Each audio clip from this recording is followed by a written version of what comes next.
청취자 여러분 안녕하십니까. 수도권 투데이의 장원석입니다. 산 좋아하시는 분들은 시간만 나면 산에 오르곤 하시죠. 당일치기로 산에 올랐다가 내려오는 경우도 있지만 산장에서 묵는 하루는 산행의 묘미라고들 합니다. 그 산의 문화는 산장이 중심이 된다는 얘기도 있는데요. 오늘은 사라질지도 모르는 북한산 백운산장 이야기를 해보려고 합니다. 잠시 뒤 투데이 포커스에서는 전 대한산악협회 부회장인 변기태 백운산장 보존대책위원장 전화 연결해서 관련 이야기 직접 들어보겠습니다.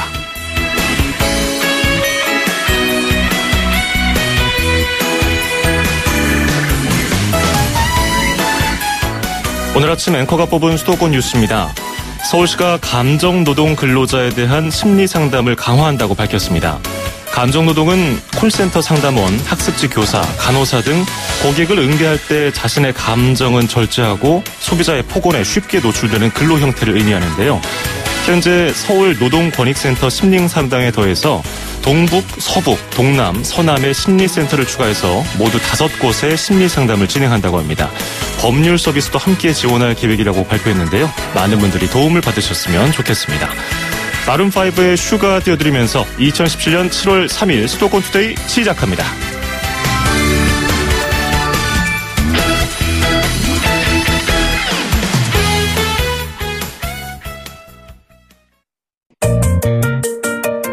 음악과 수도권 뉴스가 한방에 수도권 전문 방송 수도권 투데이.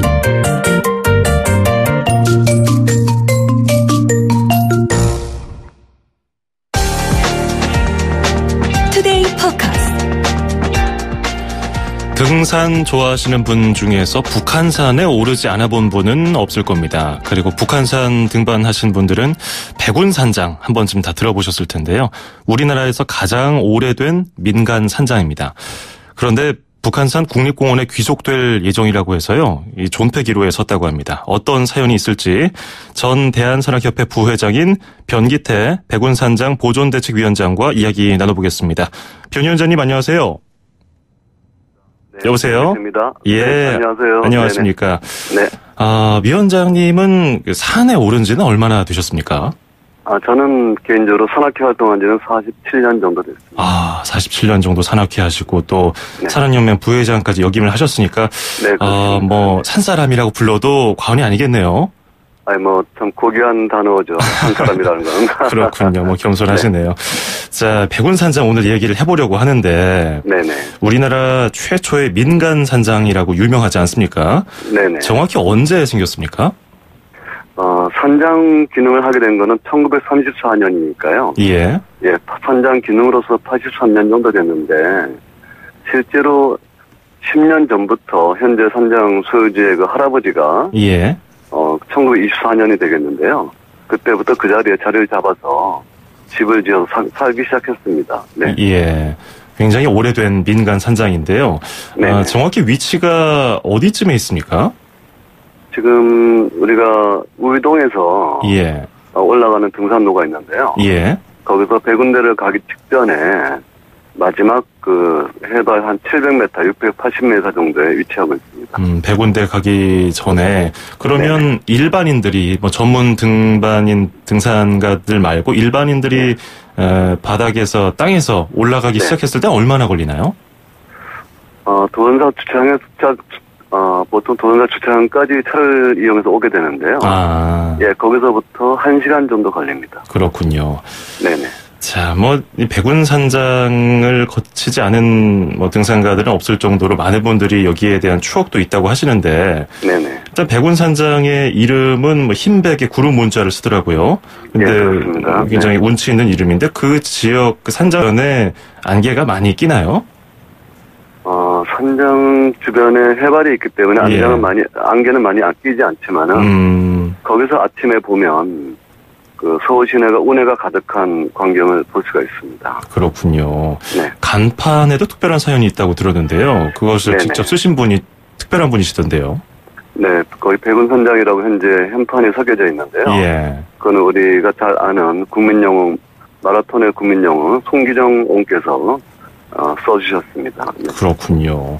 그렇게 생각하니까 굉장히 또 의미가 더 사는 것 같은데, 네네. 위원장님 개인적으로는 이 백운산장이 어떤 매력이 있다고 생각하십니까?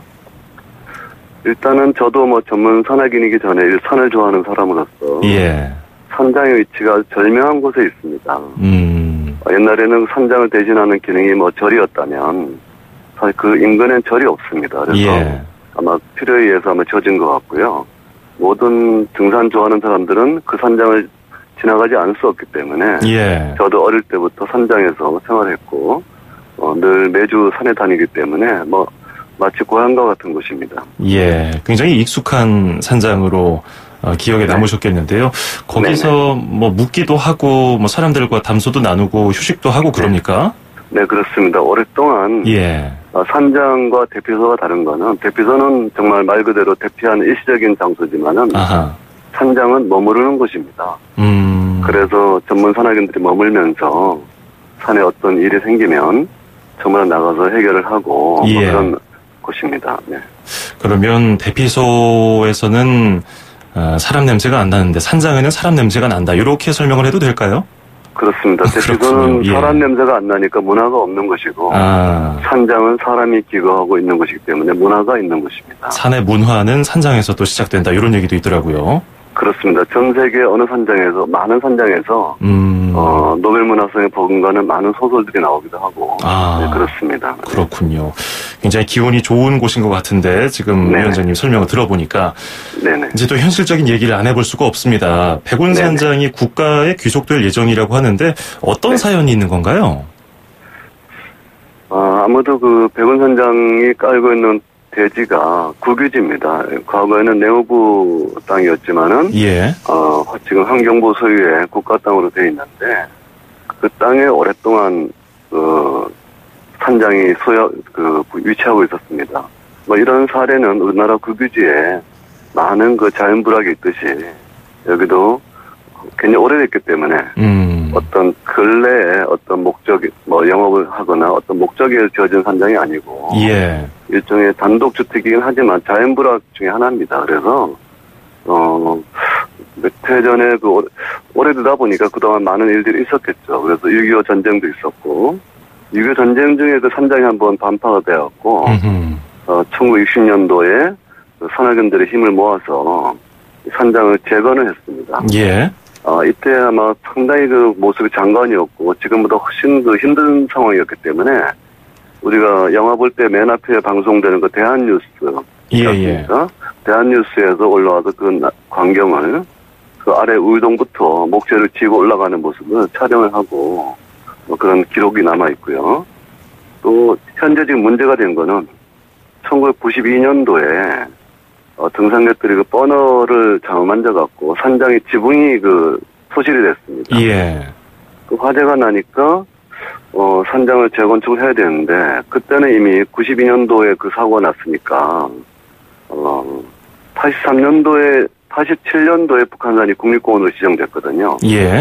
그래서 국립공원 지역에서 어떤 건축 행위를 하려면 공단의 허가를 맡아야 되는 일이 있었는데 이 과정이 굉장히 어렵게 됐어요. 그 이유가 이제 땅이 국가 땅이라는 거죠. 그래서 국가 땅에서 그리고 허가를 못 해준다. 철거를 해라라고 얘기를 했는데 그럴 수도 없고 그래서 산장에서 5년 동안 비닐 천막을 써갖고 비가 오나 눈이 오나 천막 밑에 있었어요. 지붕이 없기 때문에. 그런 과정에 한 5년 차 되던 해에 현재 소유 중인 그 백운산장 이현엽 씨를 불러서 우리가 방법을 찾았는데 국가 땅이므로 재건축을 하려면 다 지어진 다음에 기부 체납을 해야 된다. 이런 그 어려운 조건을 붙이게 됐어요. 그래서 원래 그 산장이 개인 소유이긴 해도 아까 말씀드렸듯이 전쟁 이후에 우리 산악인들의 힘으로 지은 산장이거든요. 그래서 이분이 굉장히 고민을 했는데 별도로 상의를 하거나 심지어는 그 개인 도장을 가져올 시간도 주지 않고 지금 오늘 마지막이다. 그래서 약간의 그 좀 그런 분위기 속에서 지장을 찍고 그 20년 뒤에 기부 체납해주는 조건에 약정서를 맺게 됐어요. 이게 이제 현재 20년이 지나서 문제가 된 것인데 사실은 대대로 살던 땅에서 앞으로 20년 더 살게 해줄 테니까 나가라. 20년 더 살게 해준다는 거를 뭐 무상 사용해준다고 표현한 자체가 이제 약정서의 표현이 그냥 문제가 있죠. 예. 그래서 지금 돌이켜 보면 뭐 당시에 담당자가 이제 여러 가지 회사라 그럴까 공단의 어떤 이익에서 또 한 개인을 위해서 여러 가지 배려해주고 한 것도 있어요. 있지만은 그때 좀 야무지게 했더라면 뭐 현재 같은 문제가 없었을 텐데. 예. 왜 야무지게 했다는 거는 그 당시에 공단에서 이 건물을 증개축하는데 4억이 들었어요, 비용이. 20년 전에 4억이라면 지금 뭐 40억 이상 되는 돈이죠. 왜 그렇게 많이 들었냐면 지금은 국립공원관리공단에 사고 날 때 이동하는 헬기가 기능이 좋아지고 굉장히 큰 헬기였는데 예. 그 당시에 헬기는 조그만 헬기였기 때문에 예. 그 자재를 운반하는데 통나무 하나씩 들고 운반하는 거예요. 예, 알겠습니다. 거의 대부분이 헬기 비용이죠. 네. 이게 정리를 해보자면은 국립공원공단 측에서는 국유지에 지은 국립공원 내에 지은 불법 건물이기 때문에 그리고 20년 전에 기부 체납 약정을 했기 때문에 이제는 국가가 그 산장 백운 산장을 처리하도록 해도 된다는 입장이시고 지금 백운 산장 주인인 이영구 씨를 비롯해서 산악인들은 그럴 수 없다. 이거는 부당하다는 말씀이신데 그러면 지금 백운 산장의 주인인 이영구 씨의 거취는 어떻게 됩니까? 예, 그래서 그 약정에 저희는 문제가 있다고 보지만은 사실 아까 좀 전에 말씀드렸듯이 20년 전에 공단에서 증개축할 때 드는 비용을 공단에서 비용을 지불했더라면 사실 어느 사람이나 어느 산악인들이 또 현재 이현업 씨가 연세가 86입니다. 뭐 이만하면 정말 공단의 주장대로 20년 살았으면 뭐 편한 도시로 내려가도록 저희도 아마 권했을 거예요. 그렇지만 그 당시에 자비로 4억을 들여서 공사했는데 지금 내려가면 그리고 또 앞으로 살면 얼마나 사시겠습니까? 연세가 있기 때문에 아무리 수명이 100세 시대라 하더라도 그래서 좀 그 공단에서 약정서 유무는 소송으로 별도로 가야 될 것 같고요. 그래서 뭐 몇 년만 사실 뭐 보통은 기부 체납 정상적인 기부 체납도 연장을 좀 해줍니다. 이런 거를 이제 다시 연장을 해주고 건강하실 때까지 사시도록 했으면 상당히 인간적이지 않았을까요? 알겠습니다. 내려가게 되면 할 일이 없죠. 평생 해오던 일에서. 알겠습니다. 그러면 지금 보존대책위원회를 포함해서 산악인들은 어떤 식으로 대처를 해나가실 건가요? 짧게 부탁드리겠습니다. 네네. 지금 그 약정서에 문제가 있다고 생각하고요. 좀 전에 말씀드린 비용 측면이라든가 그리고 여러 가지 공단에서 국립공원관리공단은 국립공원의 생태계를 보존하라고 만든 공익단체거든요.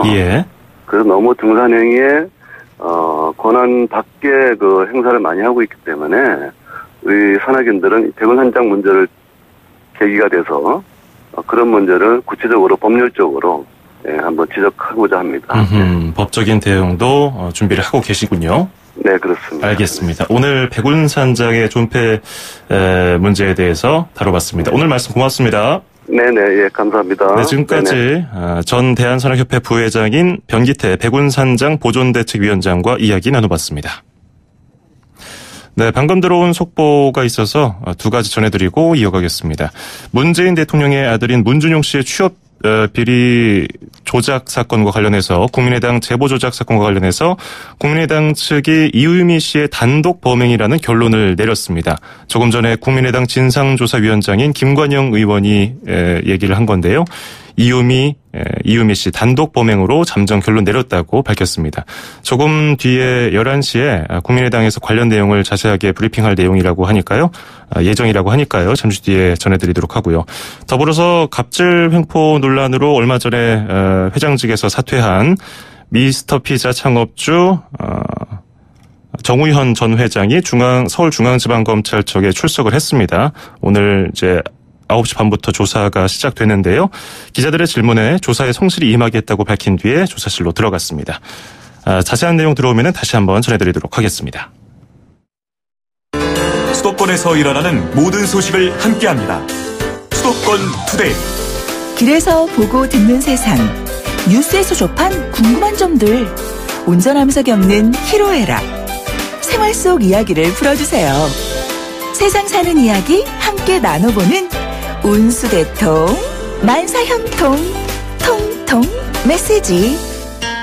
안녕하세요. 상암동 동물병원 닥터K 운영하고 있는 김완철이라고 합니다. 주로 여름철에는 피부, 귀 많이 질병이 오고, 이쪽 상암동 지역이 공원이랄지 그런 데가 많아가지고 외부 기생충증이 걸려서 오는 경우가 많아요. 노령화가 되어가다 보니까 얘네들도 췌장염이랄지 그런 질병도 덜어 많이 있고 그래요. 혼자 사는 사람들이 많이 늘어나고 하다 보니까 집에 혼자 들어갔었을 때 텅 비어있는 것보다 반겨주는 누군가 기다려주는 거에 대해서 위로감을 받는 면에서 더 많이들 키우시는 것 같아요. 한 15년쯤 되는 것 같아요. 수의사라는 직업을 선택한 계기는 시골에서 늘 강아지를 키우고 그랬는데, 많은 형제들 중에 유독 제가 조금 더 강아지를 많이 좋아했던 것 같아요. 페렛도 많이 키우기도 하고, 우리 국내에서 보면 쪽제비과라고 보시면 돼요. 토끼들도 한때는 많이 키웠는데 장염 같은 경우가 걸리면은 사망하는 확률이 높고 스트레스에 민감해서 요즘엔 토끼는 조금 줄어든 것 같기도 해요. 강아지 2마리 지금 키우고 있습니다.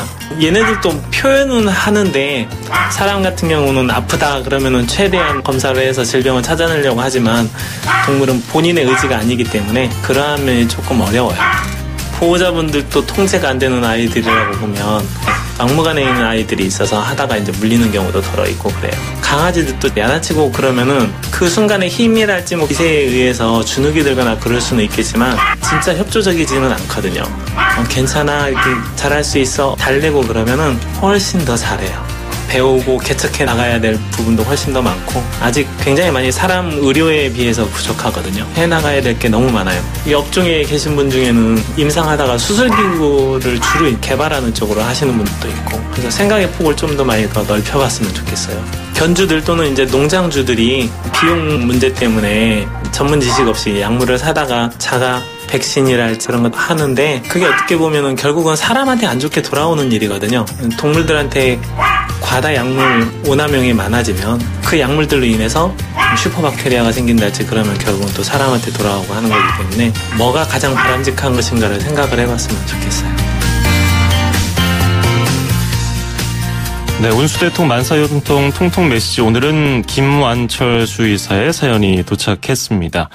여름철에는 아무래도 사람들도 그렇지만 습하고 또 눅눅해서 애완동물도 피부 질환이 많다고 하더라고요. 또 특히 귀 쪽에 덮여 있으니까 질환이 많다고 하는데, 요즘에 또 혼자 사는 가구들이 늘면서 반려동물 키우는 분들도 많아지면서 병원에 찾는 분들도 덩달아서 증가하고 있다고 하더라고요.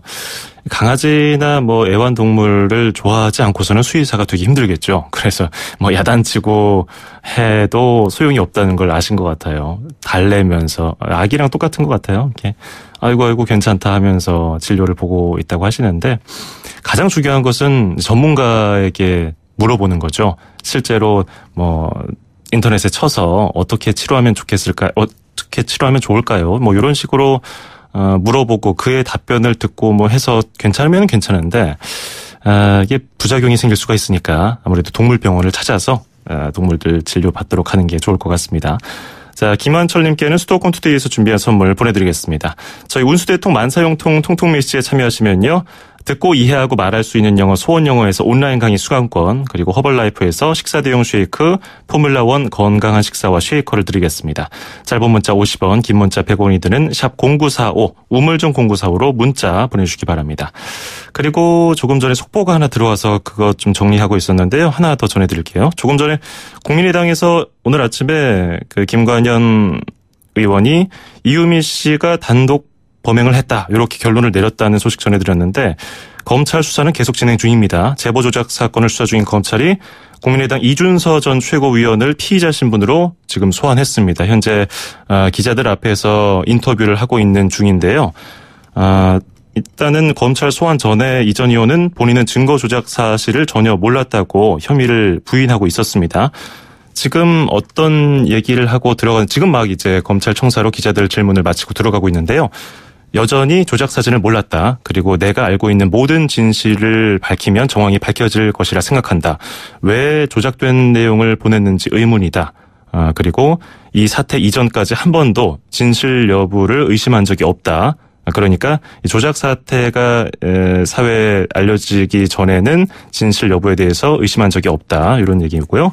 조작 사실은 여전히 몰랐고 압력은 없었다. 조작을 지시한 적도 없고 윗선 지시 관련 내용도 전혀 사실이 아니다. 이 정도 내용을 밝히고 조금 전에 검찰청사로 들어갔습니다.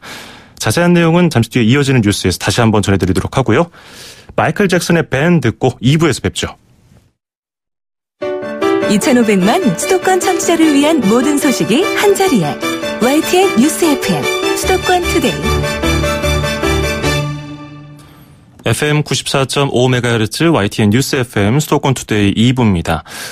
자, 오늘 7월의 첫 월요일이라서 그런지 속보가 정말 많네요. 검찰이 그 국정농단 최순실 씨의 딸 정유라 씨를 오늘 오후 1시에 소환 통보했다는 소식이 들어왔습니다. 지금 불구속 상태로 수사를 받고 있는데요. 검찰이 오늘 정유라 씨를 오후 1시에 소환 통보했다는 소식까지 전해드리겠습니다. 광고 전해드리고요. 잠시 뒤에 경기도와 인천시 소식 이어가겠습니다. 서울, 경기, 인천, 집고! 수도권 정부의 핵심이 바로 여기에 수도권 행정탐방.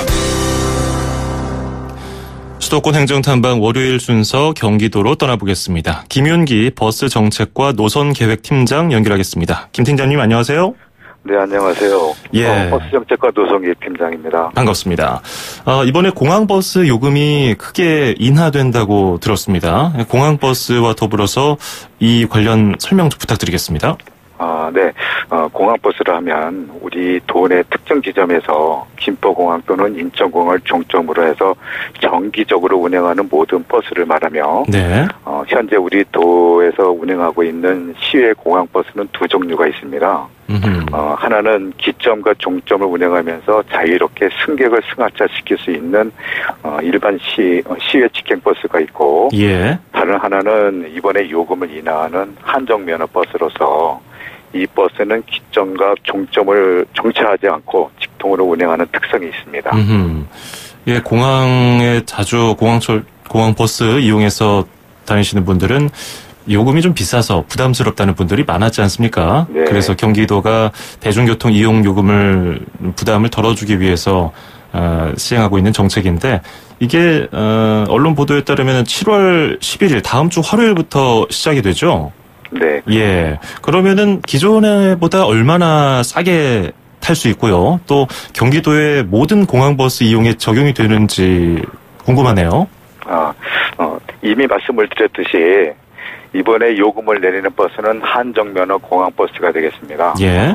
인하되는 요금을 자세하게 말씀드리면 첫 번째는 청소년 요금 할인 제도를 처음으로 도입을 했습니다. 따라서 7월 11일부터 승차하는 청소년의 경우에는 김포공항 노선은 현재 6,000원에서 4,200원만 지불하면 되고요. 인천 노선도 4,900원에서 8,400원까지 성인 요금이 70%만 지불하면 되겠습니다. 두 번째는 어린이 요금 할인율을 확대한 점인데 그간 성인 요금의 70%만 내던 것을 20%를 더 확대해서 김포공항 노선은 현재 4,200원에서 3,000원으로 낮아지고 인천공항 노선도 1,500원에서 많게는 2,500원까지 추가 할인되겠으며 예. 끝으로 수원을 제외한 성남, 축전, 부천, 안산, 고양에서 승차하시는 성인분들에 대해서는 현행 요금에서 일괄적으로 1,000원씩 인하된 요금을 징수토록 하였습니다. 예. 일반 버스는 청소년 할인이 되잖아요. 그런데 공항버스는 지금까지 안 됐었나 보네요. 네, 그렇습니다. 아하, 알겠습니다. 그럼 지난달에 시내버스 청소년 요금 할인 폭을 늘리는 정책에 이어서 경기도 공항버스까지 요금 인하를 추진하게 된 배경은 뭘까요? 사실 여러 자녀를 둔 가정에서는 교통비 부담도 적지 않을 것입니다.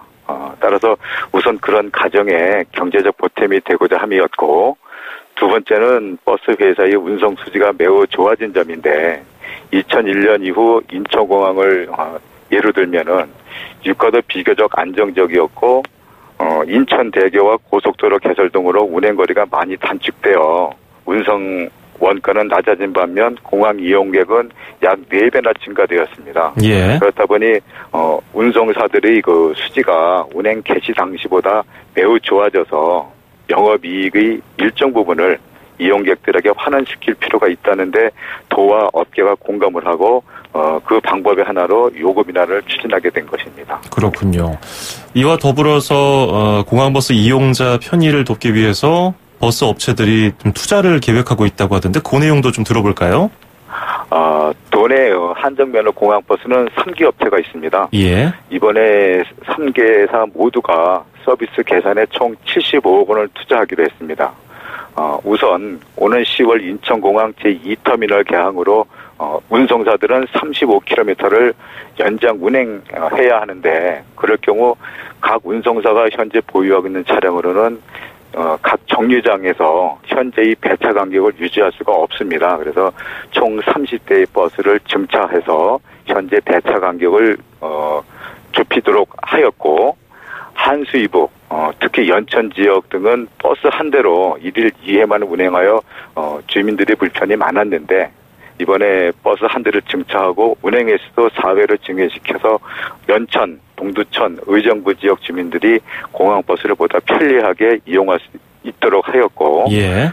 우천시 이용객들이 그 편의를 위해 정류장 비가림 시설도 설치하고 특히 무거운 가방이나 짐을 차량에 싣고 내려주는 포토 요원을 배치해서 연로한 승객이나 여성 승객들이 편의를 도모하는 한편 차량 내에는 심장 박동용 제세동기를 설치해서 승객의 그 응급 상황에 대처토록 하였고 예. 와이파이, 휴대폰 충전 포트, 그다음에 텔레비전 등의 그 편의시설 설치와 함께 서비스 실명제와 그다음에 버스 내부 그 실내 소독 등도 현재보다 더 강화토록 하였습니다. 알겠습니다.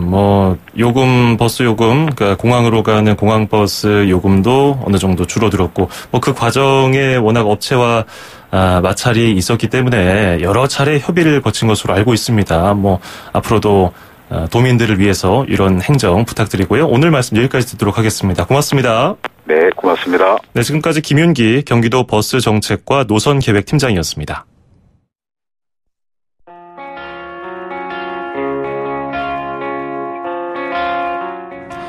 엔젤 테일러의 Life is Beautiful 듣고요. 인천시 소식 전해드리겠습니다. I never know what I'll get. I wanna keep you in my pocket for all the days I'm upset. And I keep coming back to make sure you're still there.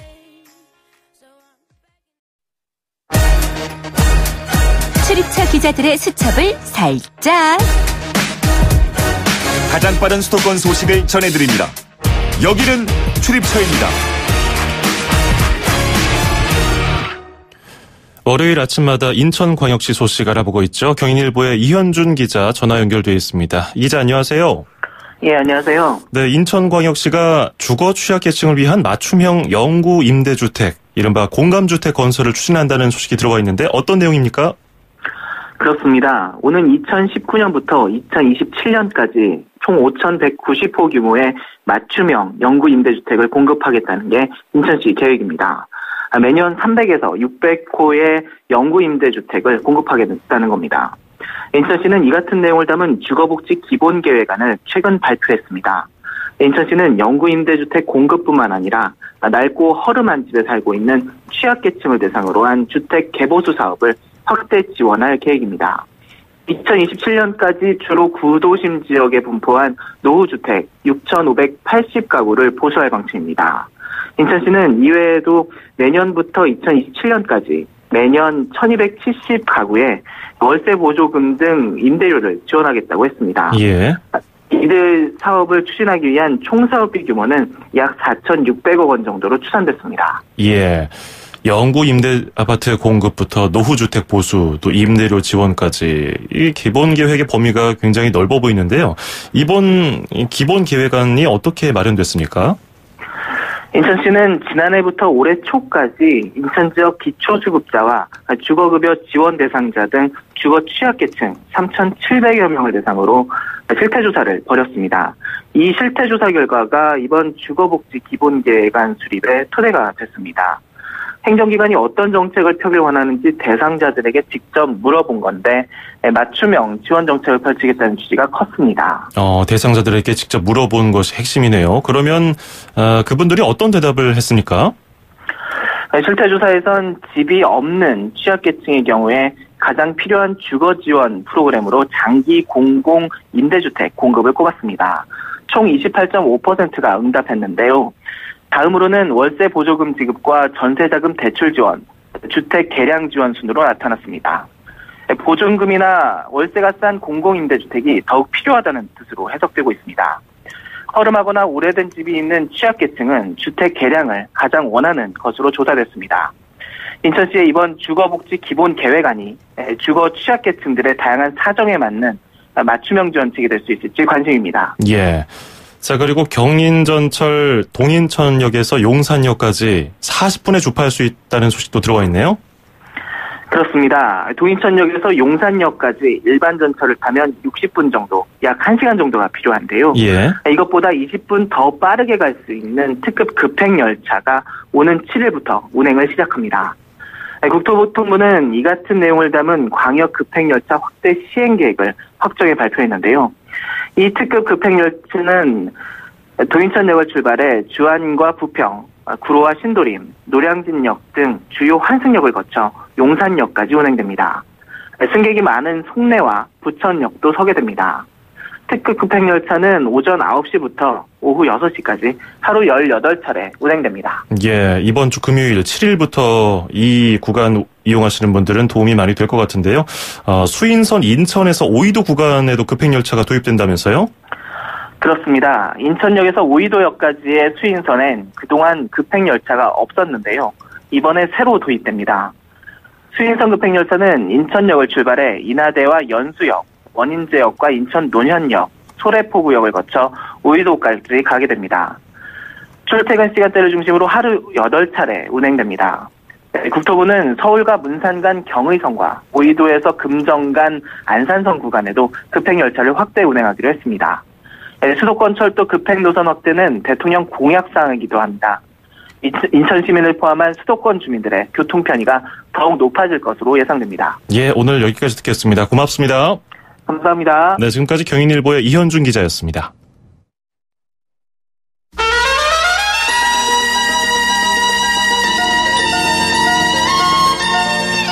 수도권 투데이 오늘 준비한 소식은 여기까지입니다. 끝으로 The Stylistics의 Can't Give You Anything But My Love 띄워드리겠습니다. 비가 안 오면 안 오는 대로 걱정이고 오면은 또 너무 쏟아져서 걱정입니다. 비 피해 없도록 대비 잘하시길 바라겠습니다. 저는 내일 아침 9시 10분에 뵙겠습니다. 장원석이었습니다. 고맙습니다.